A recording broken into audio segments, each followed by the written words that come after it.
डनकाशी news channel, सच है तो बोलेगा। कार्तिक मास के शुक्ल पक्ष की अष्टमी तिथि पर बुधवार को गोपाष्टमी महोत्सव 2025 बड़े ही श्रद्धा और उल्लास के साथ मनाया गया। यह पर्व भगवान श्री कृष्ण के गोपाल स्वरूप और गौ माता के प्रति उनके प्रेम का प्रतीक माना जाता है। इसी दिन श्री कृष्ण को बचपन में गौचारण का कार्य सौंपा गया था, तभी से इस पर्व की परंपरा शुरू हुई। दुर्गाकुंड स्थित स्वामी करपात्री आदर्श गौशाला में इस अवसर पर भव्य आयोजन हुआ। सुबह से ही बड़ी संख्या में श्रद्धालु यहां पहुंचे और गौ माता को माला पहनाकर तिलक लगाकर आरती उतारी। इसके बाद उन्होंने भोग स्वरूप फल, पालक का साग और आटे की लोई अर्पित की।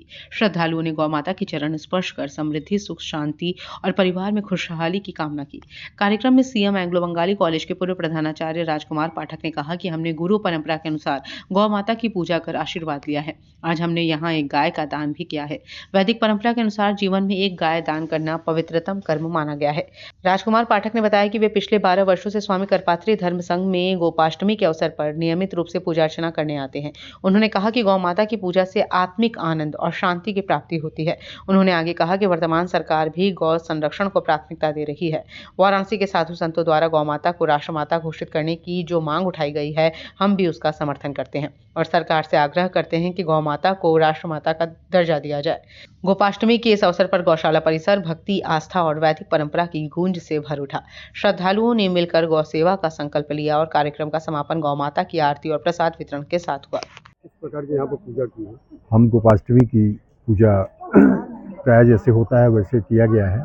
साथ साथ गोदान भी का कार्यक्रम कर दिया गया और गौ माता का आशीर्वाद लिया जाए। और फिर धर्म महत्व है गोपाष्टमी महोत्सव का। गोपाष्टमी महोत्सव का यही महत्व है कि गाय का और गाय के बछड़े का हम सेवा करें और अधिक से अधिक गाय की रक्षा करें। ये हमारी सुख समृद्धि देश की भलाई के लिए बहुत आवश्यक है। कितने सालों से आप ये गोपाष्टमी महोत्सव मना रहे हैं? हम कई साल इसके पहले हम इस्कान के भी लाइव पैटर्न हैं, वहाँ होता है कार्यक्रम, लेकिन इस बार ये हुआ कि यही कर दिया जाए। करीब 11 साल से हम। क्या लगता है कि गौ माता को राष्ट्रमाता घोषित करना चाहिए? कोई इसमें हर्जा तो नहीं लगता है और ऐसा किया जा सकता है। विभिन्न राष्ट्रों में ऐसा है, तो हमारे यहाँ अगर गाय के बारे में ऐसी मांग की जा रही तो ऐसी कोई बात नहीं है, किया जाना चाहिए। पूर्वांचल की खबरों से जुड़े रहने के लिए आज ही सब्सक्राइब करें हमारा YouTube चैनल डनकाशी और हाँ, लेटेस्ट अपडेट्स के लिए बेल आइकन को प्रेस करना ना भूलें। और आपके पास है कोई जानकारी या है कोई सूचना तो हमारे दिए गए नंबर पर आप हमसे संपर्क कर सकते हैं।